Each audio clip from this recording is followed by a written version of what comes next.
All right. Hello. Hello. Hello. I got a little- Hello. I'm heading on over to X real fast and check out some of our stuff here. There's boobies. Those are my boobies. Boobies. I like the one with the ghosts and the bees. Boobies. Yay. So, should I start this? There we go. Would that make Hexus a ghost harasser? The ghost harasser. Ghost harassers. Ghost fondler. Ghost fondler.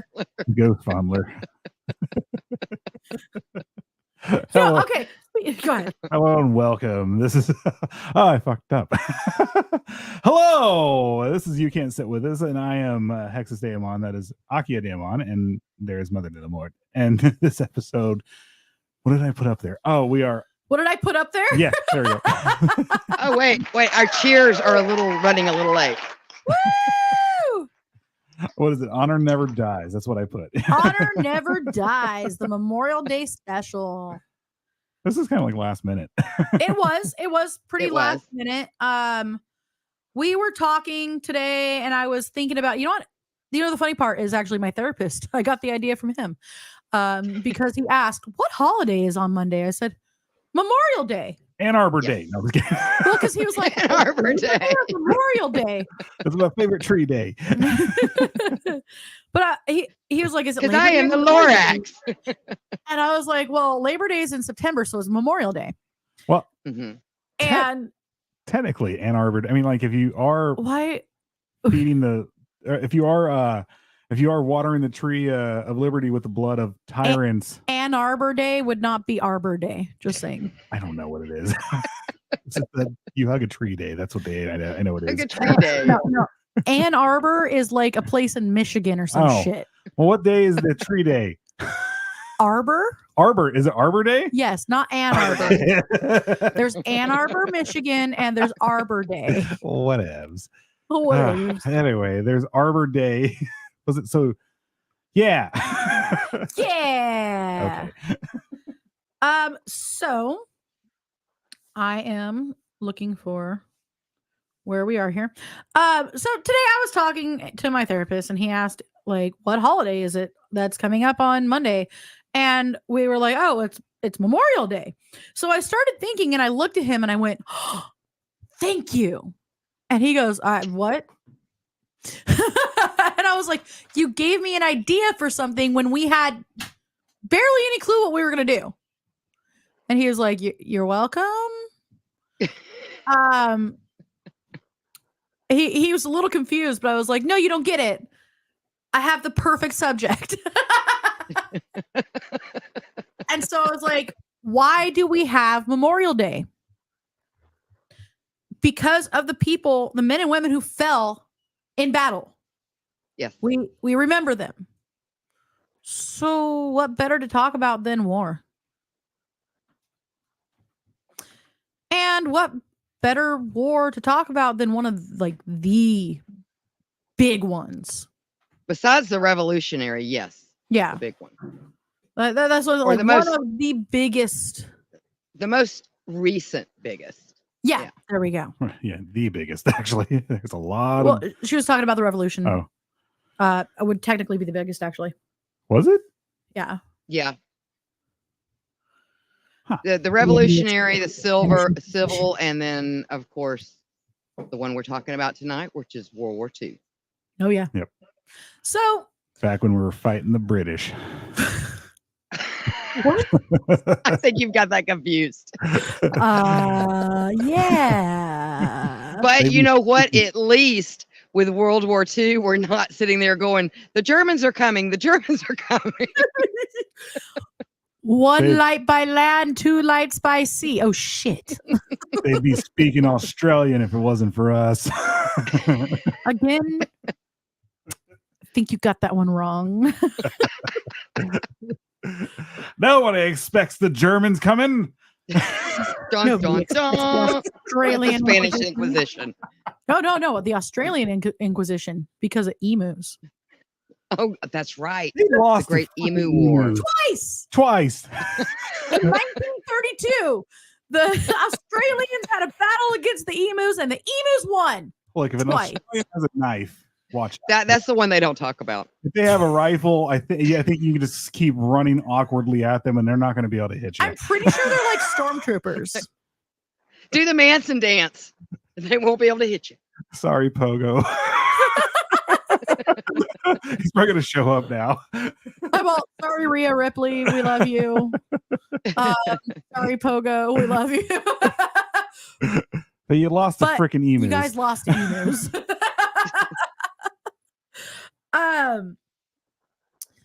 So let's jump into this. So, World War II, also called, by the way, the Second World War. Dun, dun, dun! Was a global conflict that took place during the years of 1939 to 1945. The principal combatants were the Axis powers, Germany, Italy, and Japan, and the Allies, France, Great Britain, the United States, Soviet Union, and to a lesser extent, China. Yeah, I could say so. I could say that. Yeah, you can say that? Yeah. Okay. The war was, in many respects, they fought the emus with firecrackers. Yes. Okay, that takes me to Dead by Daylight. I always throw a firecracker the wrong direction and blind myself, and you only get one firecracker. But okay. I digress. The war, in many respects, was a continuation after an uneasy 20-year hiatus of the disputes left unsettled from World War I, and the conditions imposed on Germany in the Treaty of Versailles that was ending the Great War. The 50 million to 70 million deaths incurred in World War II make it the bloodiest conflict as well as the largest war in history. Below are some, key dates, which I will have to go back and look at some of my other stuff on that. But these are some that took place before the first official shot of World War II was fired on September 1st, 1939, when Germany invaded Poland. Basically kicking off the war in Europe. Mm-hmm. There had already been fighting in the Pacific between Japan and neighboring countries. And on December 7th, 1941, Japan made the dumb decision to bomb us at Pearl Harbor and escalate things, which puts us, the United States, right into this global conflict, and they didn't want that shit. Everybody was looking at Japan, smacking them upside the head, going, why the fuck did you poke the bear?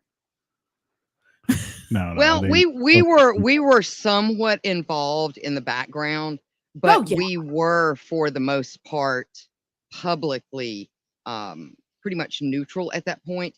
And I don't think a lot of people actually realize how close, like Battle for Britain and the Blitz, how close Great Britain was to actually signing a peace treaty with Hitler, which would have turned out disastrously for them. Oh yeah. And honestly, if it hadn't have been for Churchill saying no, let's not go that far at this moment. Churchill was an absolute badass. I was about to say that. He was a total badass. He was. And pretty much he told, oh my goodness, what was his name? Hold on just a second. Lord Halifax. That basically you're wanting to sign a peace agreement with a madman. Yeah. Oh yeah. Which is insanity. But yeah, you're absolutely right. Churchill was a badass. Oh yeah. He was a total badass. Let me go back to here. So I guess I have a little bit of a timeline here. So January 30th, 1933, Adolf Hitler becomes the Chancellor of Germany. 1937, the Japanese invade Manchuria. Yep. The German Anschluss with Austria was 1938, and Anschluss would be an annexation. Can I stop you real fast? The Japanese treatment of the Chinese literally can be like its own series that we do. Oh yeah. that we do behind the scenes on Patreon. I'm just saying. There's a whole thing also with the Japanese in Korea. Yeah, you just gave me an idea. Sorry for the show prep in the middle of this. Oh, that's fine. Yeah. So then we go into September 30th, 1938, the Treaty of Munich. March 39th, Hitler invades Czechoslovakia. Why do I have such a hard time saying that? I know it doesn't even exist anymore. Checkles and what? Czechoslovakia. Checkles and the clown? No. Isn't it like Slovakia and the Czech Republic now? They're just no, I think it's just the Czech Republic and Slovakia. I don't know. I think so. I think it's probably Mate. Is the other one. What? Check. No, I'm good. Mate. Checkmate. So March and April of 1939, Britain rearms and reassures Poland. Late August 1939, Russia and Germany sign a pact. September 1st to 1939, Hitler invades Poland. September 3rd, 1939, Britain and France declare war on Germany. September 1939 to May 1940, the Phony War, which we'll touch base on for sure. Phony War. Yeah. I mean, I'm going through kind of like just kind of naming everything off, then we can get more into it. April to May of 1940, Hitler invades Denmark and Norway. May 10th, 1940, the Blitzkrieg. May 10th, 1940, Chamberlain resigns. May 26th, 1940, Dunkirk. Which, by the way, I still haven't seen that movie. It's pretty good. Is it good? The commercials annoyed me. Yeah. It's pretty good. I mean, it's a little dry, but it's. I don't mind that. You know, it's. I think it's something that if you are going, because we were doing a whole like chapter for World War II and World War I, World War II, so you kind of have your bleed over a little bit, but and that was one of the ones that we watched. So yeah, it's a good one. It's something that I think someone that is interested in war history, especially World War II, should watch. Oh yeah. Sorry, I want to see what this comment is. Somebody said, our CIA and our politicians are the people to ask about LSD, torture experiments on humans, mind control in the 60s, mind control in 2024, murder, toxic mRNA vaccines, and genocide. Well, Absolutely. Absolutely. William. You need to check out some of our earlier streams. Yeah. Got a lot of those. Yeah, we did a whole series on actually I would like MK Ultra, all that. There's some other stuff I would like to revisit later on for our Patreon stuff. Operation Midnight Climax. Yeah. I want to revisit that. I want to revisit the satanic government, all that stuff. Oh, but yeah. where we can actually do it in huge detail and show a lot of stuff that we can't normally show in public. Yeah, I would love to revisit those. I mean, even Paperclip. Yeah. Oh yeah. Considering what we're talking about right now. Oh yeah, MK Ultra especially. Oh yeah. Well, there's 160 different operations that are listed that are all part of MK Ultra. 160. And they are offshoots of MK Ultra, and that does include Operation Midnight Climax, which still cracks me up. Hey, let's drug this guy and send him to a hooker. Yay. And then watch everything happen on the other side of a one-way mirror. Or two-way mirror, rather. Not a one-way. He's just watching himself and dancing. By the way, guys. We're getting. I wonder if he woke up like Fear and Loathing in Las Vegas. There was no turning back. No, not today. Thank you kindly. We have a ton of people coming in through our X right now. It was a lizard. Nice. Like that's where the vast majority of it's coming from right now. Like it's freaking awesome. I love it. Thank you guys over on X. I appreciate it. And William, keep commenting. I love the comments, please. So Yeah, it was all. That's when I realized I was in the middle of a lizard orgy. Blood orgy. Wow. Lizard orgy. No, it was a lizard blood orgy. It started turning, started ripping them each other apart too. That was a fucked up part. And this is why you don't do LSD. We can't stop here. It's bat country. Dad's man. The best scene of the movie, I'm sorry, but was squirrels? Was where he just took off and just started firing a gun out in the middle of the desert. Just the way he was doing it, I was like, oh my God, Johnny Depp is spot on with this. Oh, he's such a good actor, man. It's so good. All right, so we left off mentioning on the timeline Dunkirk, which is Operation Dynamo, May 26, 1940. June 11, 1940, Italy enters war on side of Axis powers. Don't get mad at me. I'm on the side of the Americans. Huh. Come on. Nah. Damn it. That Mussolini's coming out right now. Hey! Mamma mia. Just because I'm good at cooking really good pasta, does not mean I sided with Mussolini. I'm sorry that I'm tan. So, June 22nd, 1940, France signs armistice. I don't know why I can never say that word, with Germany. But isn't armistice is basically saying, hey, you don't fuck with us, we're not going to fuck with you or something like that. Yeah, basically. And yeah, it's all these treaties for that. It could. This is what war is. Aside from the people that get sent actually out into the fast. Look at the escalation. Everything happening, and this stuff was happening fast. One right after another after another. Well, we got Italy entering on June 11th, 1940.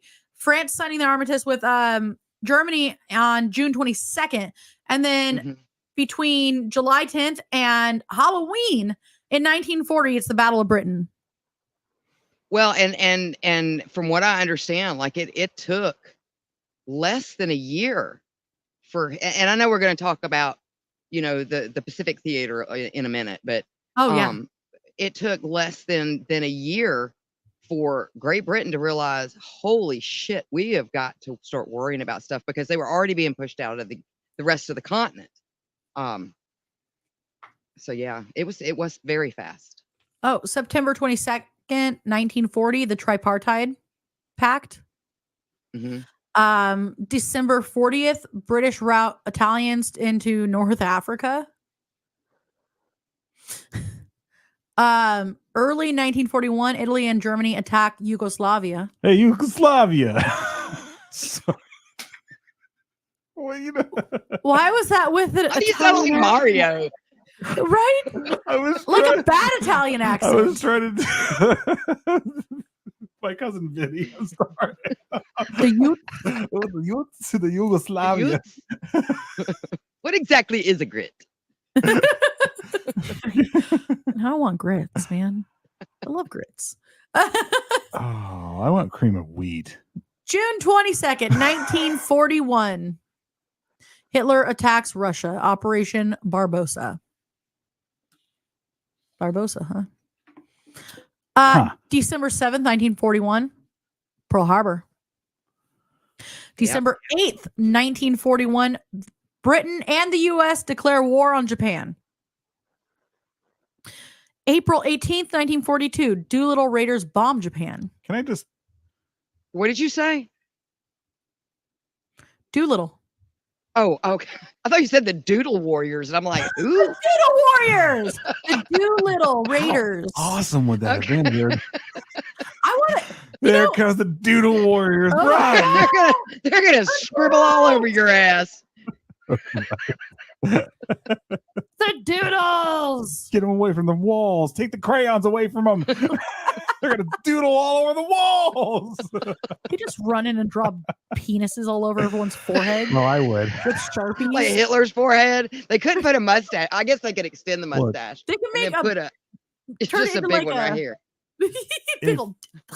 If in my mixed life that I do come back as a World War II soldier or something like that, I'm gonna do that. I am gonna draw a dick on every German or every Nazi I kill. Every single one of them. What are you?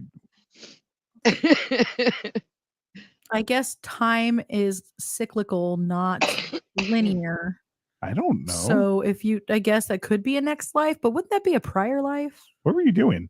You said in my next life, if I come back as a world. That's if you're talking linear. I don't know. But we don't know. We don't like know. I said, like all of I it could be happening all at the same time. Time is cyclical rather than linear, I guess. So yeah. I mean, according to Futurama, we just do it all over again. Yeah. And we'll be in the same place at the same time in the same day on the same hour. Well, there's only so many like random occurrences to where eventually something will repeat itself at some point in history. There will be someone that looks exactly like you and will probably do something exactly like you did something. You know, if you think about it though, like, I don't know. It's weird. I hope they're more mentally stable.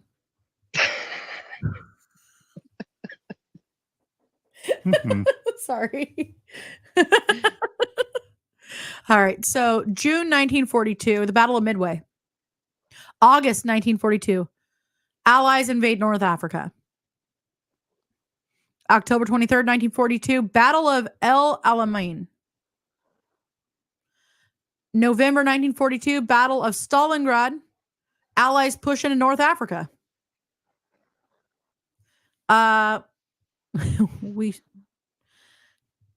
Well, here we go. This is my history. Well, I actually had a grandfather that two grandfathers that served in both theaters. One did serve in more in like he was like in Africa, India, Egypt, that kind of thing. And then I had one that actually did fight like the kamikaze. God, can you imagine? Pilots and stuff like that. Yeah. Can you imagine going up against people who simply they were going to die no matter what, and they didn't care, and they were going to take you out with you or with them. Oh yeah, that's one thing my grandfather. I mean, you know, anytime there's a major war like that, you're not going to find very many people that are going to really talk about it a lot. Yeah. But I do remember just a few stories, and the kamikazes were terrifying. As far as, like you said, they just didn't give, one fuck. Their whole thing was to take out ships, and it was really scary. And I know one time he said that, when the big guns on some of these battleships would go off, like you could not be on deck when that happened. Oh yeah, because they could.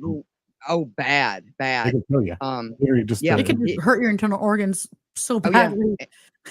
And he said one time they were up on top deck, and they were doing something. They were eating or something, and they sat down on this cot and realized that it was mushy, and they realized they were sitting on somebody. Oh. That had passed away. Like they have them covered up, and I guess they just didn't have a whole lot of room to put them, or they hadn't buried them at sea yet, or what have you. But yeah, those are the very few stories I remember him talking about. So before I get into, I guess May 12th, 1943, Axis surrenders in North Africa. And so I'm going to start with why I was joking around about my history. But I did want to say hi to Raven and William. But I also wanted to bring up that William served in the Middle East Theater of Operations, Operation Iraqi Freedom. Thank you. Well, thank you for your service. Definitely. So here's why I was joking. July 1943, Allies invade Sicily. August 1943, Allies take Sicily. Like a big slice of pizza pie, right? Hey, we like seafood better. Some fresh sardines and. That's Sardinia. I'm also Sardinian, so yeah, I guess it doesn't really matter. Some very nice flatbreads and stuff like that. Yum. And some pastas. So you're making me hungry. Yeah. Let's go get. Please stop.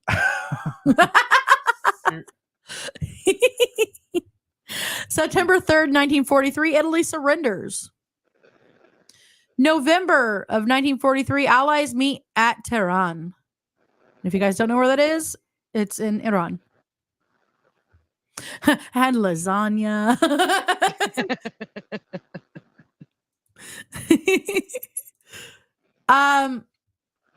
January 1944, German siege of Leningrad ends. June 5th, 1944, Rome is liberated. June 6th, 1944, D-Day in Normandy. Normandy was Yeah. that was a bloodbath. Oh. And the crazy part is, okay, so a bunch of us, and by us I mean allies, raided several different beaches. Our beach was the most populated, most fortified against us, and we obviously had malfunctions. Oh, it was 10,000 on the first day. Once we got through there, huge. It was, well, they were just at a disadvantage as to how they had to unload on that beach. Yeah. There was no other way. There was absolutely no other way. And I do believe, if I'm not mistaken, we had set out propaganda to make Hitler believe that we were actually going to land somewhere else. So it would have been much worse if they had known that we were going to be landing in Normandy. Yeah. Oh, and yeah, I would absolutely love to do a stream about the Enigma machine. Oh, yeah. Oh, wasn't because it? That kind of plays into the landing at Normandy as far as sending out their propaganda. That was was that the propaganda machine that spewed everything out, or was that the one where it deciphered the? It deciphered the Enigma machine. Yeah, they deciphered Germany, but they had to have a certain amount of calculated loss so that they would not, so the Germans would not realize that they had actually that they actually had an Enigma machine and had broken the code on how it worked, and they were actually able to decode messages. So there were some that they knew these ships were going to get bombed or taken out by U-boats, and they just had to let it happen. Yeah, because there we go. If they hadn't have, and Hitler would have gotten airs that they had that machine, the war may have played out much differently. Yeah, and William just said they were being shot dead on the U-boats and shot dead or drowning in the water with all of that gear on. Well, they said the water was just red. Oh yeah, it was just red with blood. The images that you've seen, that I've seen, there's a show that was put out by BBC where they colorized the video from the wars, from World War II. And when you get to D-Day, it's just, there's no words. Yeah. There are no words. It was just a slaughter. Yeah. And when they did get a few people that would talk about what happened who survived, all they're talking about is people trying to hold their own guts in, and other people carrying half a friend, basically, because they haven't quite it hasn't hit them. They're just in shock. Well, my personal opinion is, and this is no disrespect to anybody that serves in the U.S. military at all, or any military really, is I think that generation was just so much stronger than any other generation, because you have wars, but I mean this was all encompassing. This was a world war. This was, because I know we were pretty much not really that involved in World War I. That was more of devastation on the ends of like France and Britain and Germany and a lot of the European countries. But so I think, except for maybe the Civil War as being the closest war that Americans would have experienced, they were just a generation that we were lucky to have. We were very lucky to have at that time. Oh yeah, I mean, let's face it. If it were to happen today, we're fucked. I don't know. I think that there's a lot of good people. Like if it came down to the fact to where it's something that we know it is for the absolute existence of our country, I think the right people would step up. But I do also agree on some level with you as well. William said they were the greatest generation for a reason. Yeah. Absolutely. And maybe it was a situation, it just forced that onto them. I feel like there's a lot of it too. But they were, you're talking about a lot of farmers, a lot of, because we were so much more agricultural. Yeah.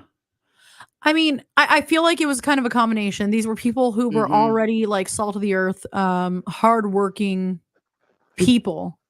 The way things work, the way things work with life here, they basically just go out and live your life.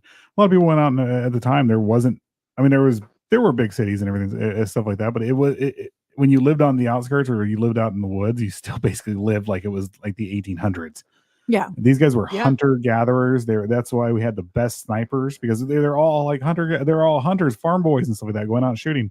Yeah, that's literally why. They were just. I mean, they didn't get like fully like what we think of as modern conveniences. And I spoke about this on my last feed, talking about the land between the lakes and why the land between the rivers was basically taken over by the federal government due to eminent domain, was to bring electricity to many areas down in the southern part of the United States on the East Coast.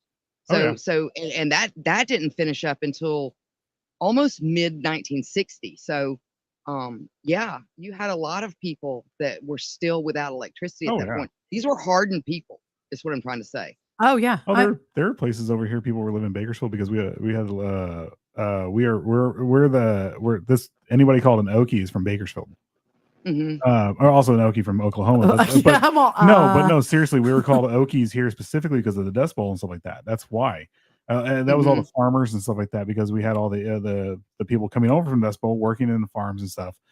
It was it's just we have places without electricity still. Like I remember in the 80s here in Bakersfield for a while, like out in the farms, people were just living out there like that.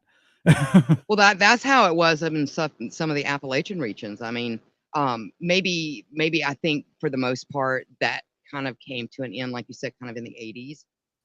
But I can still remember party lines, and those were still a thing in some very rural areas down here in the South up until the mid 80s. I mean, I can remember a grandmother that still had a phone that was a party line. And if anybody doesn't know what a party line is, that's like a whole little community area that basically shares one phone line. So you can get on the phone, you got to make a phone call, and there's somebody else talking, your next door neighbor's talking to their friend.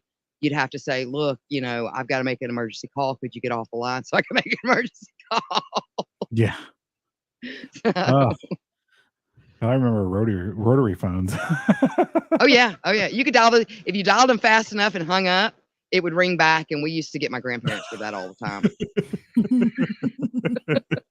Dial your own number, hang up. Yeah. It would ring back. That's awesome. My grandmother got so mad at that prank caller. Somebody keeps calling here and they won't say a damn thing. I can remember they're going kid just playing with it, just going and then taking it off, and it just started dialing, and it just like kept doing it because I loved it so much. I know we're going down a rabbit hole, but like I refinish stuff. I mean, I haven't done it in a long time, but I refinish stuff, and I got one of these old, the crank phones with the little tube thing and the little thing that comes off and you put it to your ear. Yeah. Okay, well those have you should have seen how foolish I look. Those things have a very powerful dynamo inside of them. Okay.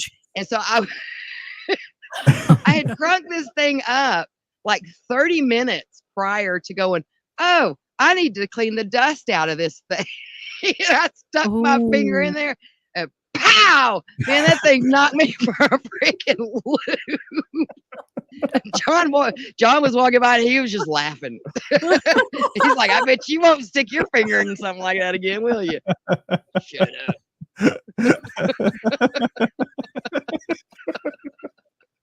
He was watching the whole time. He's all, he's probably peeking around the corner. Is she really going to stick her finger in that? Cell phone coming up. All right, here we go. pow, and you heard it too. It was like a pow sound. I was about to say the same thing, William. I remember payphones. I was about to say, I do. I remember these boxes that you can go in if you didn't have, a way to communicate with someone, and then you put a quarter in, and you'd have to dial, and you can call. Oh yes, I You remember. could, or you could do the call collect, and they're like almost extinct. Your name would endangered. Be, I'm over on this street. Come get me now. Click. I know exactly.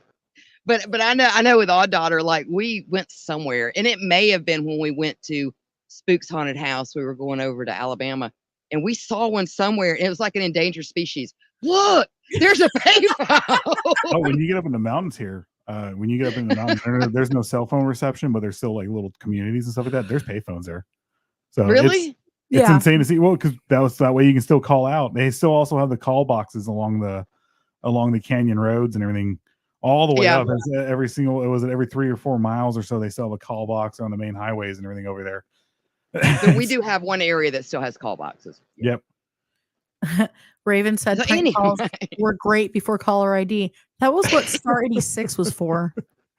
Now we have that was before numbers. Star 60. What, Star 86 or Star 69 or whatever it was? Star 69 that was even before that. Star 86 was to block your number. I learned that one in high school. Star 86 blocks your number. Star 69 was to call it back. Mm-hmm. Yeah. I also had this guy that I had broken up with, and he would not stop calling. So I actually made it so that every time he'd call my house, it would forward to the Disney store. See, I would have it forward to the police department or something. Well, no, I forwarded it to the Disney store, like the actual like Disney employee store. That's in Disneyland. Oh, that's funny. That's funny. Sorry. I miss those days when you could get away. You could get away with shenanigans so much. We do true crime, and I'm like, oh my God, it's amazing that not more people were dead back then. Oh, it's insane. I mean, all the parties I had out in the farms and stuff like that. I was like, well, just like DNA was pretty much non-existent. Yeah, I was like thinking about it. I was like, there are so many times we could have died out there, and no one would have found us for like days, if not weeks. We would have just been dried out carcasses by the time somebody found us on the side of the road with dirty underwear. For the record, William, that was on landlines. Just letting you know. Everything I just said was on landlines. I called the operator. This was actually what happened. I called the operator and I was like, look, this guy keeps calling. I dumped him. I don't want him to call anymore. You gave her your whole life story. I did. And she was like, I can forward it to whatever you want to. And she suggested the Disney store. Is she? See, that's awesome. She suggested it because, I mean, this guy was... he was like the bassist in a black metal band. And like, this was definitely not something he wanted to be calling. Mm-hmm. Who still operates the phone lines? Not anymore. I don't know. I mean, they're up. I mean, I actually think about it, you can have a landline in every house. They all have landlines. Actually, today I learned that one of the people that I watch their dogs, they have a landline and it was connected to their TV and it would say the number on the TV. I still remember my phone number. My old phone number. I still remember it. I remember it. And since it's not mine anymore, 685-2124. That was 8675309. Yeah, totally. Oh, nine. His name's Jenny. I said black metal band. Thank you. The black metal. What did he say? Bass metal band? He said, hey, I play bass in metal band. I said black metal band. I'm glad not to have a landline, unlimited internet use without interruption. Yes. Yep. Oh, man, all the porn I tried downloading took years back then. No, I'm just kidding. Yeah. Okay, so now let's go into August 25th, 1944, Paris is liberated. September 8th, 1944, the V2 flying bombs. Oh, yeah. This is Operation Paperclip. That's how we made it to NASA, guys. December Right there. 16th, 1944, the Battle of the Bulge begins. I mean, made it to the moon, not NASA. That's how we made NASA. Then we made it to the moon. I'm going to repeat myself on that one. December 16th, 1944, the Battle of the Bulge begins. Huh? March 19th, March 1945, Allies cross the Rhine. April 1945, Russians reach Berlin. Ooh, I bet Hitler's just sweating by that point. Oh yeah, he was. He definitely was. April 28th, 1945, Mussolini captured and executed. April 30th, 1945, Hitler commits suicide. Yay! Woo! 2 days. Like it took 2 days, and like that was the fall of Europe. That was it. He was like, "Oh shit!" Mussolini's dead, and then Hitler. That was the end of it. Yeah. You know, well, at least the end of it for them on the European front. We still had a couple more months, wasn't it? Or fled to Argentina. That and us in Russia, like, who's going to get there first to get all the goodies? Or fled to Argentina. Yeah, you know. Or fled to Argentina. Yeah. True. Yeah. Hey, look, there are some, I mean, you already know that there's a lot of me's down there. I'll tell you that right now. All right, so now I can't say what I was going to say. What? Nothing. Because you're not. What I am? No, he's talking about hexes. There's a bunch of little demons down there. No, I was gonna say that Argentina accepted the Nazis. Don't cry for me, please. I'm not a Vita. Don't cry for me. Okay? I am not a Vita and I'm not Madonna. Okay. I'm not gonna lie, when that movie came out, I don't remember how old I was, but I watched it over and over again. I did. I thought it was fun. I loved it. One of the reasons why I love Lady Gaga love Lady Gaga so much is because of Alejandro. Reminds me of. Yeah, well, that's the thing. Of Evita. I was like, it's such a good song. I know that we are young. Yeah, Steve Church just found out one of my guilty pleasures is Lady Gaga. I love Lady Gaga. I don't. She's give a shit. freaking awesome. I have a good one. So May 7th, 1945, Germany unconditionally surrenders. May 8th, 1945, VE Day. At least it wasn't VD Day. It's a VD Day. I love Chappelle so much. July 5th, 1945, Churchill loses election. Yeah, but I think didn't he come back like a year or something later? Well, we'll get more into this. I'm literally doing the timeline, which is taking like an hour just to do the timeline itself. Oh, and then that leads us into the after show. Right. July 8th, 1945, Russia declares war on Japan. August 6th, 1945, atomic bomb dropped on Hiroshima. August 9th, 1945, atomic bomb dropped on Nagasaki. August 14th, 1945, Japanese surrender. September 2nd, 1945, MacArthur accepts Japan's unconditional surrender. That is the entire war. Yep. Laid out, just like boom, boom, boom. And it took me almost an hour. And Hitler and Mussolini are on the phone with Japan going, why the hell did you bomb Pearl Harbor? Oh, exactly. They're like, we had one rule, Japan. We had don't one the eagle. rule. That autistic kid across the pond, don't touch his boat. Oh my God. He'll fucking murder us.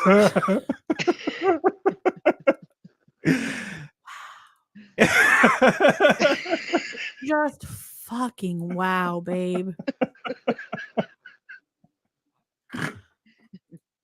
It's because we rock.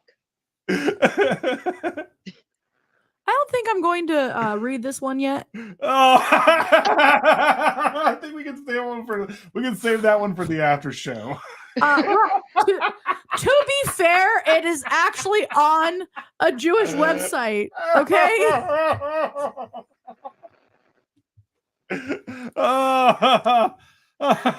Oh fuck! I don't know why I'm laughing at that. It's just after what I said, and then also you're like, I don't think we should read this just yet, and it's just a man with a funny mustache standing there doing a weird salute. And I was like, oh fuck. Yeah. So I don't know. Do we want what is the last thing we want to do before we go into the after show? Do we want to talk about American personnel faced with a humanitarian disaster when they liberated Buchenwald? That would be a good one. Yeah. Yeah. All right. So I'm gonna go get a water. Okay. Okay. Don't be overly obvious. Because I'm gonna go get a water, guys. Okay, bye. I'm not really sure why you're whispering. Because I want to whisper. Okay, I'm creeping myself out now. All right. So this is a good story. You know, it's a bad story and a good story. Okay. It's a liberation. It's about the liberation. Yeah. So that's the part that's good. But the horrors that they see, it's just, oh my God. Yeah. So you couldn't grasp it at all, said Andrew Kinnery, when asked about his time in the recently liberated Buchenwald concentration camp in the spring of 1945. These words spoken during his oral history with the National World War II Museum.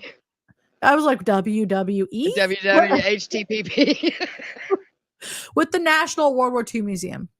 Express a simple and direct truth. A member of the 45th Evacuation Hospital attached to General George S. Patton's Third Army, Kinnery was not among the first to go into Buchenwald. Yet what he witnessed on the grounds of that place of horror between April 28th and May 11th of 1945 seared his memory and changed his comprehension.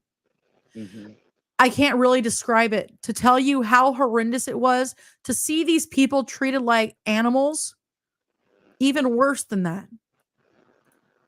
Kinnery recalled all the bodies, humans being totally bereft of life, plied in trenches or on carts. The dreadful stench. I don't think they told us what we were getting into, he said. Once there, the 45th acted with urgency and dedication. Tuberculosis tests were arranged and soup provided to the emaciated former inmates suffering from shrunken stomachs. The necessity of maintaining good hygiene in the camp, however, was not easy. Many of the freed individuals initially refused to take showers, remembering just how the SS had used showering facilities. That's so sad. I mean, could you imagine how terrified they were? They were like, hey, can let's shower you off. Ah! Yeah, probably worse than that. Honestly, yeah. I mean, how do you do anything but sponge bath after that? Honestly, and I know that's like a weird question. But how That's else? Just something they probably had to just give them time, to be very honest with you. Oh, yeah. Well, to aid their work, Kinnery and his unit supervised Germans brought in from nearby Weimar to clean the camp. Never did he believe their claims. They knew nothing of Buchenwald. And if I'm not mistaken, they brought in like regular citizens. Yeah. They were like, this is what you guys ignored. This is what was going on here. I mean, I know that there was, and I can't say I was not there, but can you imagine? Actual ignorance and ignorance to where you don't want to acknowledge something are two willful different ignorance. Things. Yeah, willful ignorance. And I don't see how actual ignorance was actually a thing. It had to have been willful. He said that the smell of death emanating from the camp alone refuted such assertions that they had no clue. On April 11th, 17 days before Kinnery set foot there, the 6th Armored Division of Patton's Third Army reached Buchenwald, commanded by Major General Robert W. Groh. The Super Sixth, as it was nicknamed, had been in the field since mid-July 1944. The division had pushed into Thuringia in east central Germany and seized, oh my God, Mulhausen in on April 4th. I know I said Thuringia wrong, but that one's hard for me for some reason. For all their experience, it's close. Yeah, I hope so. For all their experience of combat in 5 campaigns, what the men of the 6th beheld in Buchenwald concentration camp. Oh, come on. They tried to make me. Let's try this.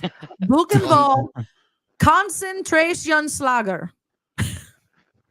Wow. I tried. That's a hard one. And this information is it is coming directly from the National World War II Museum. Oh, yeah. Museum.org. Oh, yeah. Yeah. This is the best way that we could figure out how to talk about this was going directly to the source for the National World War II Museum. Yep.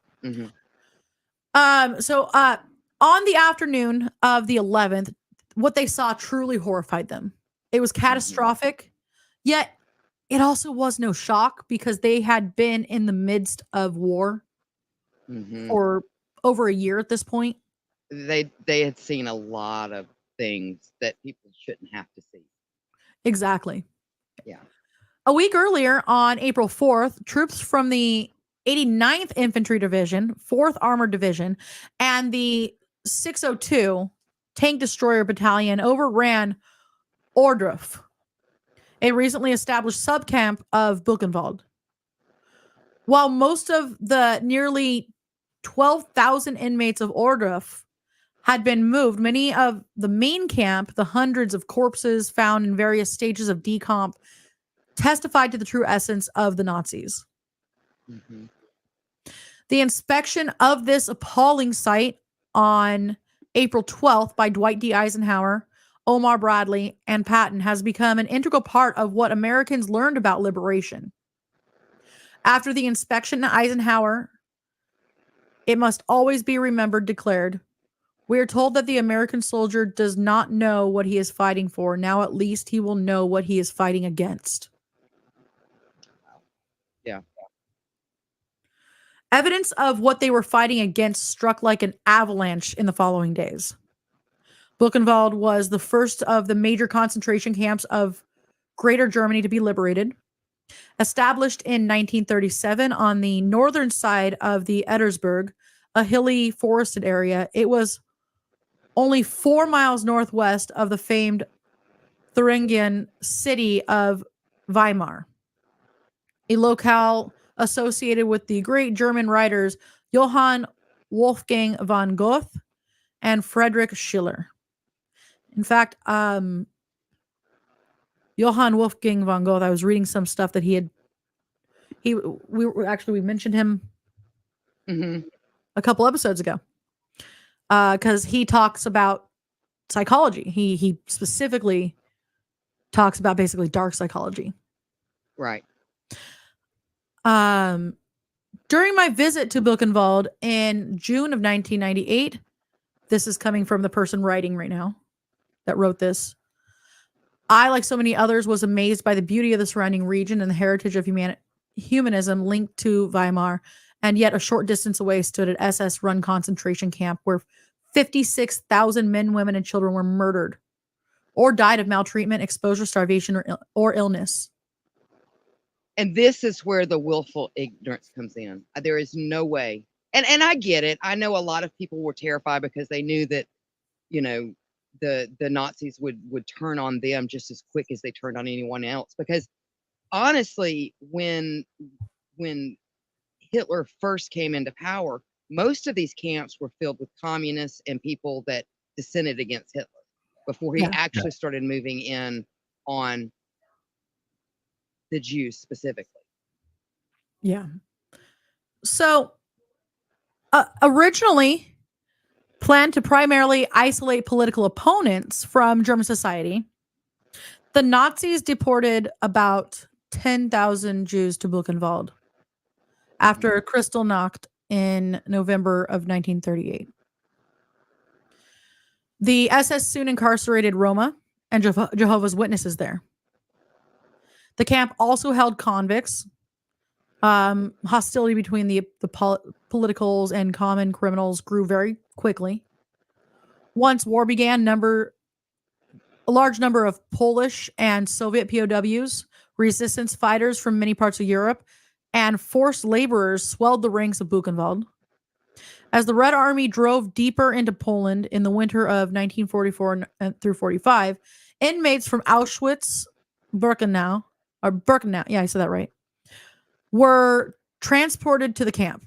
Before the Americans closed in on the area, overcrowding, disease, and food shortages had created a state of emergency among the prisoners. Yeah, it's crazy. Is that I remember watching Band of Brothers, and when Easy Company comes across the concentration camp, it wasn't Buchenwald, it was another one. Auschwitz, I thought. I don't remember which was it. I thought. Well, it was only like what? Or the cow. It was only 2 or 3 miles from the local town or city. That was Buchenwald. Huh? That's Buchenwald. Yeah. Okay. So I think it was Buchenwald. So that when they actually went into the city and grabbed the citizens and brought them there and said, "How could you not know this was here? You could the smell alone." Oh, you were getting water. Oh, you did bring all that yeah. up. I'm sorry. You were getting water. I just realized it because that's exactly what we were saying. Okay, is that the smell alone? They brought the citizens in when they dramatized it in a Band of Brothers. It was like actually flat out like it was insane to think about it. Like because you're told about it. But when they actually show you in something where you can actually visualize it, you're like, you were right there. That's what they were. Did nothing. That's what the person who wrote most of what we're reading right now, he was saying. Oh, I'm sorry. This is actually what what Kinnery had said was the smell of death emanating from the camp alone refuted such assertions. Yeah, people knew what was going on. But I wonder kind of an offshoot rabbit hole, so to speak, and not giving any type of like sympathy to the fact that, I mean, I get the reasons. Don't misunderstand me. I get the reasons that maybe some people felt that they should not say anything, but at the same time, it's almost you would have to say. You know what I'm saying? You can't willfully pretend like it's not there. But I think about World War I and the loss of male life during World War I, that could have played a lot into it. There just weren't as many men around that would have stood up to this kind of bullcrap. Oh yeah. Well, by no means is this in defense of them going, we don't see anything. But at the same time, they were in the middle of a war zone. They were malnourished. They were the Weimar scrimping. Like some of the people around it. The people in that city, actually, they no. People around most of the concentration camps. I'm sorry. Like, okay, within the concentration camp, yes, but not in. Oh no, the city, the towns and everything, they were taken care of around the concentration camps. Well, yeah, because especially this one when they went in there, it was like I think it wasn't anywhere near the front or anything like that. It was the city was completely taken care of. It's one of those things when you see it, you're like, you guys are literally out having dinner while the smell of death is just wafting in. Well, what they were on the streets and stuff like that. What they were saying also is that Buchenwald was actually centered like where the hills came up, and then like so here was Weimar, and then the hills, and then on the other side was the camp. Right. And but we're also seeing things through eyes of Americans, and our country was based on rebellion. Yeah, that's true. So yeah, it's something that we've that is like internal within our blood, to where I honestly hope we would not have stood for something like this, because this is awful. You would think that, but we fought a civil war to free people that we were enslaving ourselves. Seeing something like that is like, no, I don't care if I die. I'm going to try to do something to stop this. I would die trying. Yeah. Yeah. If it ever comes to that again, I would die trying. I just no problem.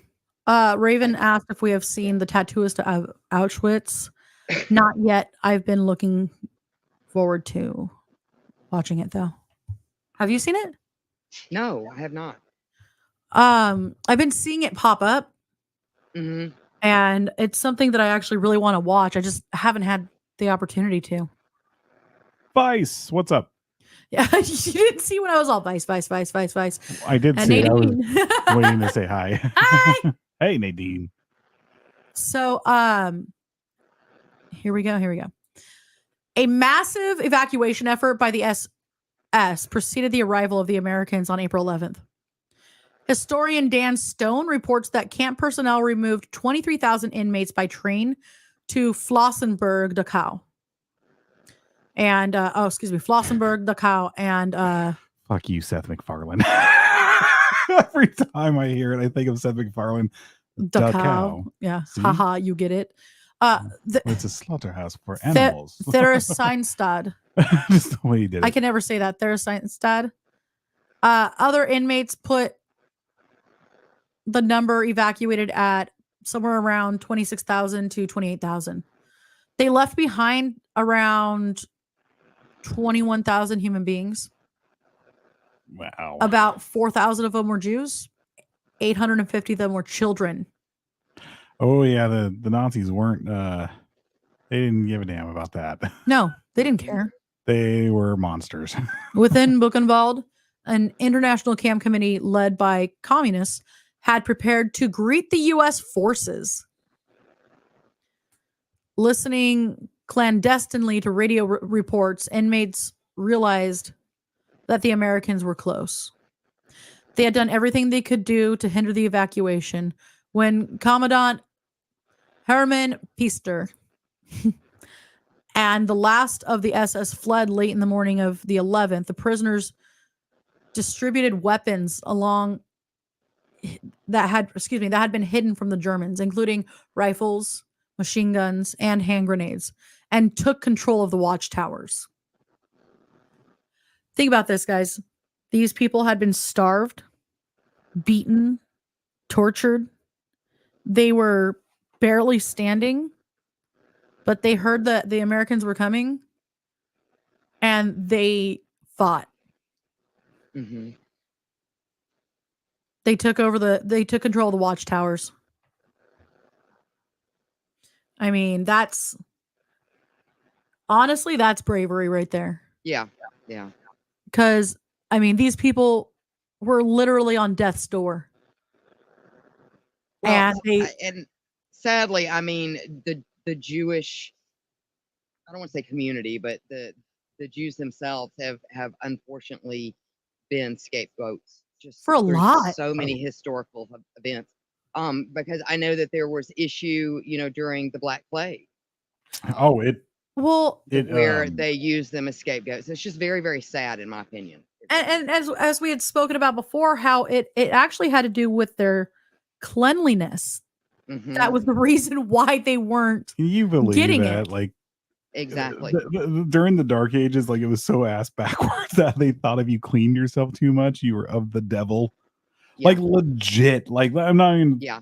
If you took a bath more than once a year, quite literally once a year. Yeah. Yeah. Oh yeah. Please consider me of the devil. I take a shower twice a day. Sometimes. Family Guy. You smell less awful than most people. I showered last year. When they were doing the Romeo and Juliet thing. Was it the Romeo and Juliet thing? I think so. It's one of them. Either that or Cinderella or some shit. But they're like, you smell less awful than other people. Seriously, Seth MacFarlane has ruined major historical events. I think of him so much every time I read history now because it's a Family Guy. And then stuff that I shouldn't laugh at, I'm laughing my ass off at. I'm sorry. I'm already thinking of the Anne Frank thing and Peter Griffin where he's eating chips. And they're all and he's all So one of their own, camp elder Hans Eiden, assumed responsibilities as temporary head of the camp, and a white flag was hoisted. The functionaries were ordered to continue their task, and discipline demanded of everyone. In the adjacent woods, inmates now armed captured more than 70 SS men. Good for them. Yeah, absolutely. Hell yeah. The SS had absconded, though, with the remaining bread. Compounding the hunger, outbreaks of disease, especially typhus and dysentery, had been devastating. Now my pin isn't as funny. Huh? I said, now my Oregon Trail pin isn't as funny. We're all ha ha ha ha. Oregon Trail. Yay, we had done it. Oh, wow. I'm getting us all pins, but still. Man, this is. I don't want to put this up anymore right now. with the camp secured, American personnel had the opportunity to observe and understand the manifold terrors the Nazis had implemented. They discovered the block for medical experiments, which included vivisection of healthy individuals, use of phosphorus, and research on typhus. And who did that? Mengele. Yeah. Oh yeah, that's what we're covering after the show is Mengele. Joseph Mengele. Mengele. He was one of them. Mengele. Oh God. Let's not on that one. But if you guys ever get the opportunity, there was one of the twins that he had been doing experiments on. So one of the things that they did was experiment on identical twins specifically, because he wanted to see if he hurt one if the other one felt the same thing. Can you imagine a society that literally took serial killers and said, let's give you a doctorate in psychology, and all you other serial killers here, let's go ahead and just let you loose and, well, have fun killing, because that's what we're going to do now. And not only did they do that, they gave them medals for that. Mm-hmm. Well, and there's some evidence, though, that normal troops, which again, I am in no way showing any sympathy for what I'm talking about did. like I'm talking about the Death's Heads troops. But a lot of them were jacked up on basically meth. Oh yeah. Absolutely. But that doesn't change that they still. That doesn't give any excuse at all. Not at all. I'm just saying that it just fueled their. Yeah.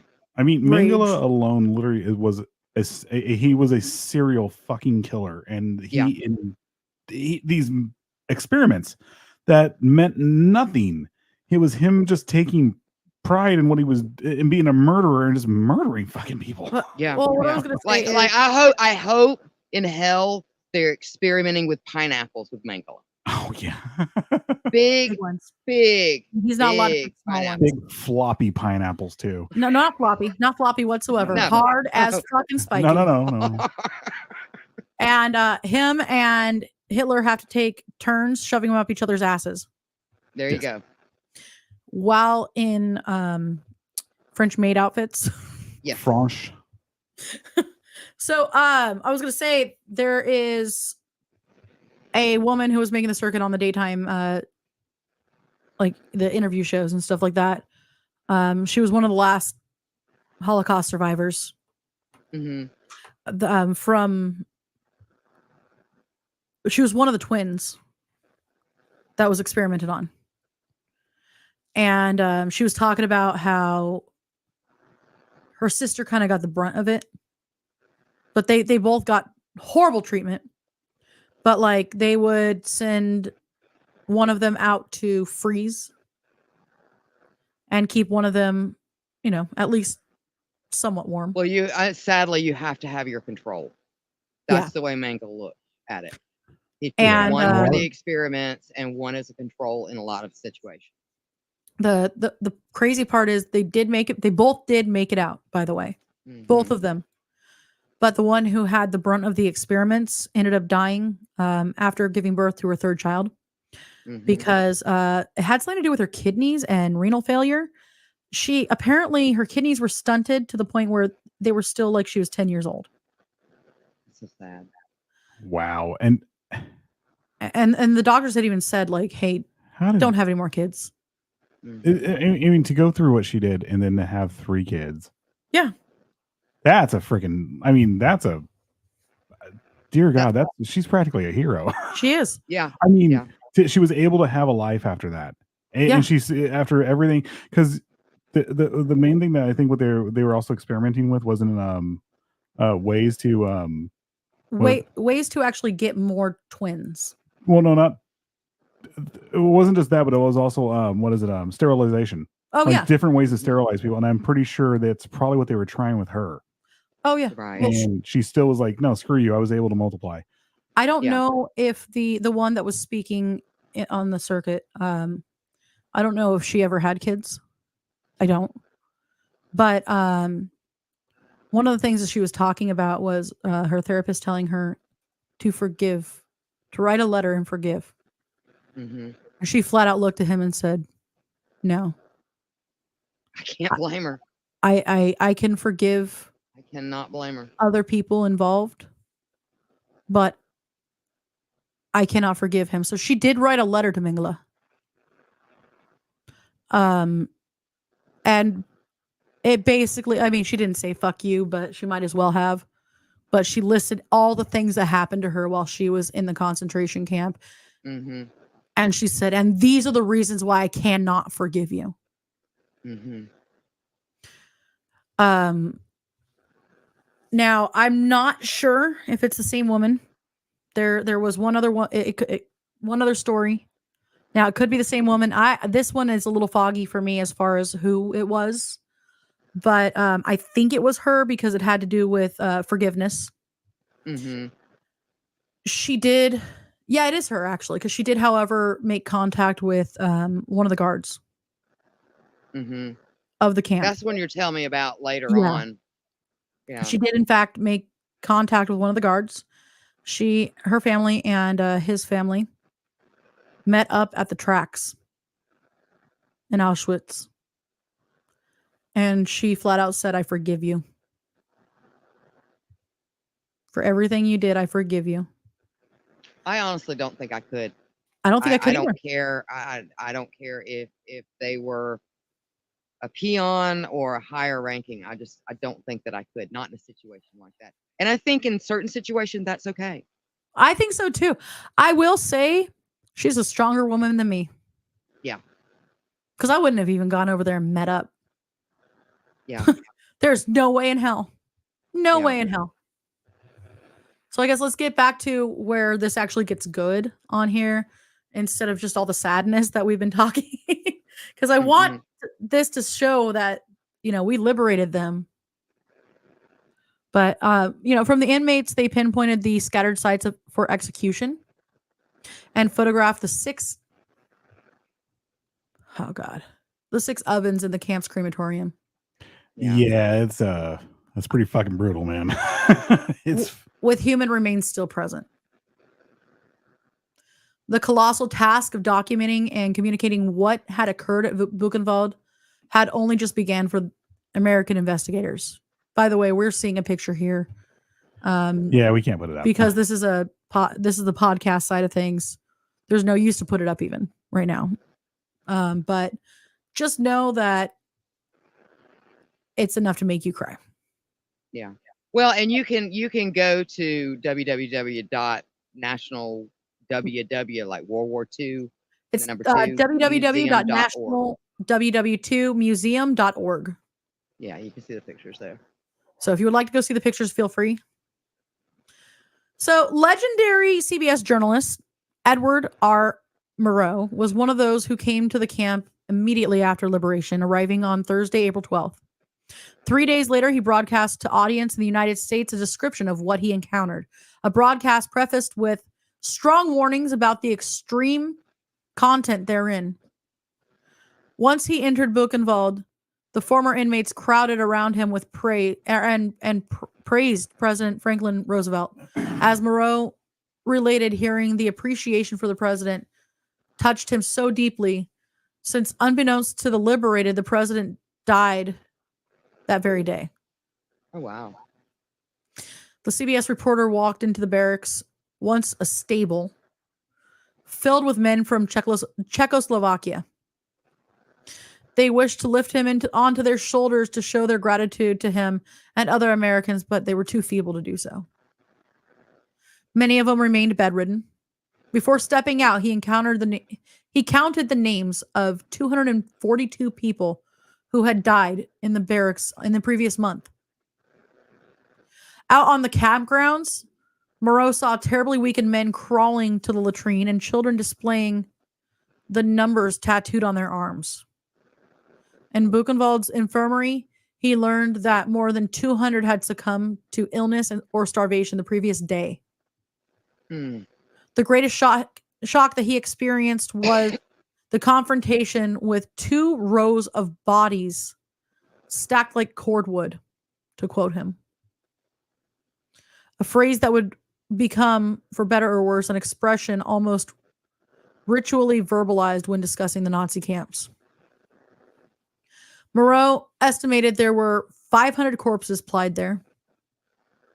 Realizing that some might disbelieve such revelations, he pled with his listeners, "I pray to you, believe what I have said about Buchenwald.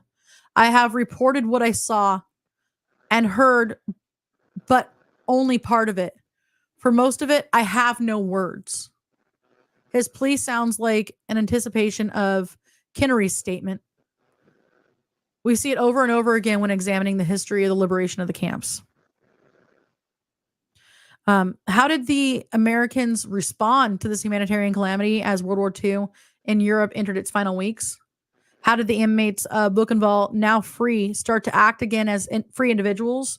What kind of post-Nazi Europe did they envision? These are questions that have been posed by Jason Dawsey, PhD.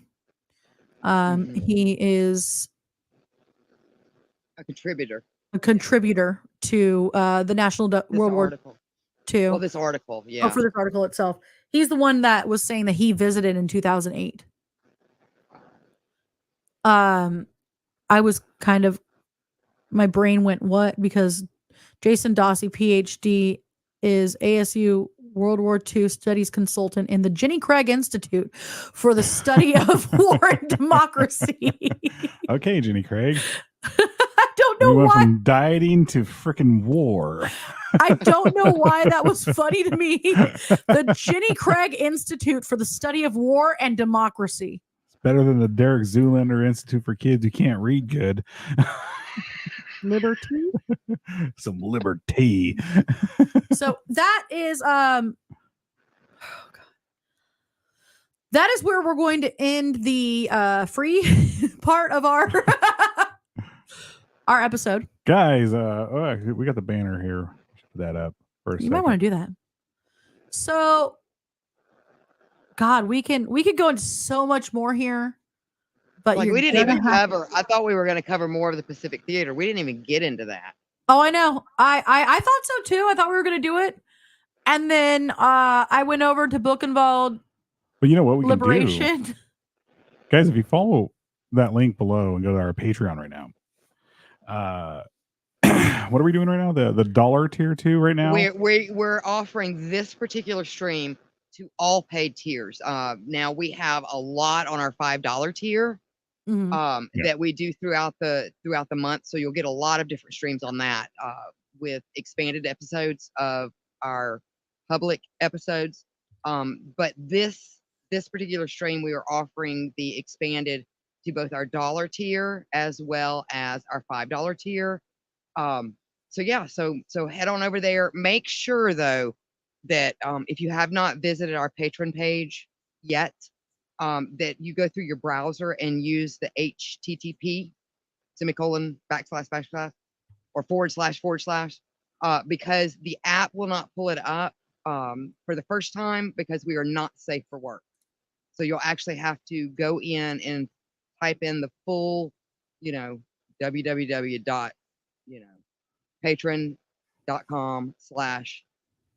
the PBDC collective.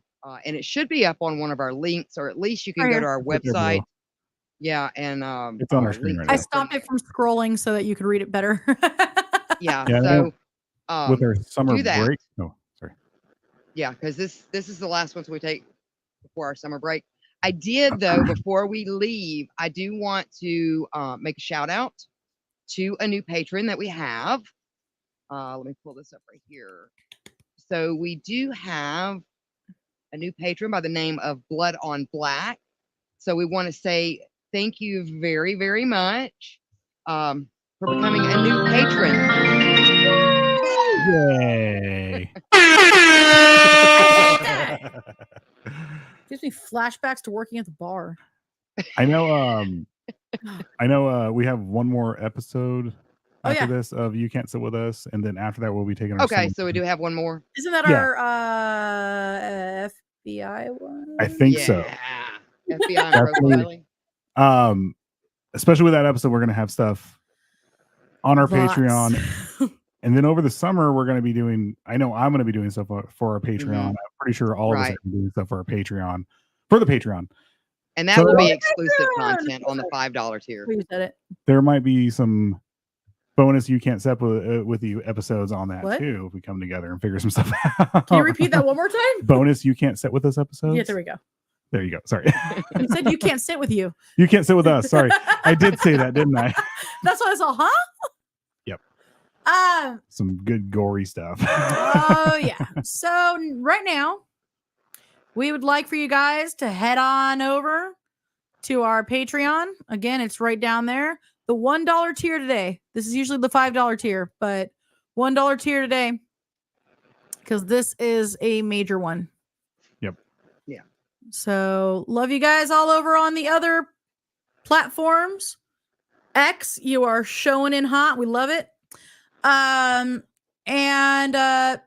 Yeah, guys, we'll see you over on Patreon. Bye.